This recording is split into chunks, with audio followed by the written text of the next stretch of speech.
Takpan mo lamang ito ng wax ng kandila ang kanyang pangalan upang labis-labis na mag-init ang kanyang pagmamahal sa inyo.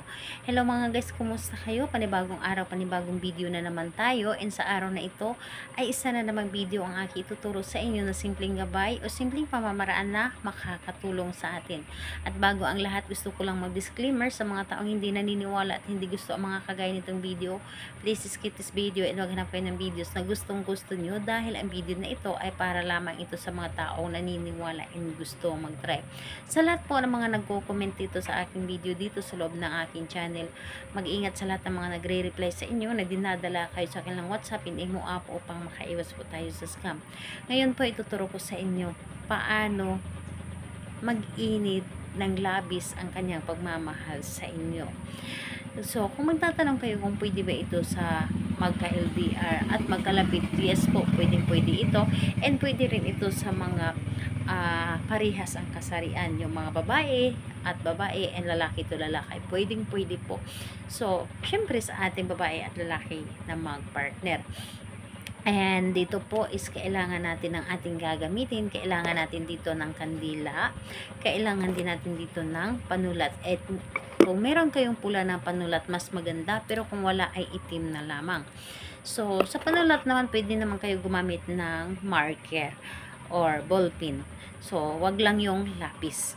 So, ayun, kapag ready na, pwede mo na itong simulan. Siyempre, sa lagi kong sinasabi sa inyo, na kapag gagawa ka ng isang ritual, dapat po ay buo ang inyong loob, hindi ka nagdududa, at nagtiwala ka sa inyong dapat gawin. Dahil yun po ang pinaka unang-una natin gagawin, yung naniniwala tayo sa dapat natin gawin. Dahil kapag hindi tayo naniniwala sa ating dapat gawin, ay hindi po tayo magsasucceed. So, dapat po ay buo ang ating tiwala at paniniwala. So, kapag ready ka na, pwede mo na itong simulan. So, ang gagawin mo lamang dito, napakadali lamang dito sa iyong palad. So, sa palad naman, dito po dapat sa kaliwa natin isulat, dahil nandito po sa kanan ay sa kaliwa ang ating puso. So, kung saan banda or sa kanan talaga natin ito isulat.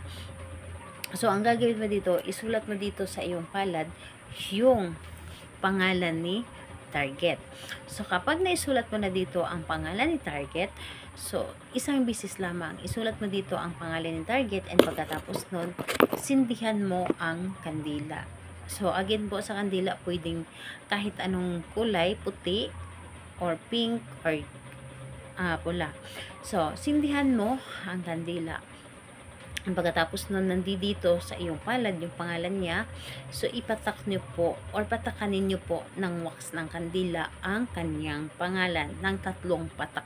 3 patak lamang. So, kung natatakot kayo dahil mainit, so, wag ninyong idikit masyado yung kandila dito sa iyong palad para hindi siya mainit pagkabagsak ng wax dito ng kandila sa inyong palad.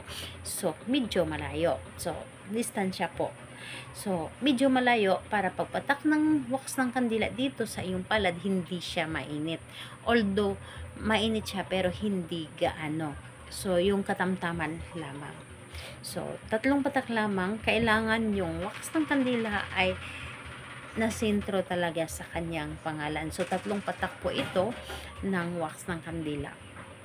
So, pagkapatak ng wax ng kandila dito sa iyong palad ng 3 bisis, i-close nyo lamang ang inyong palad.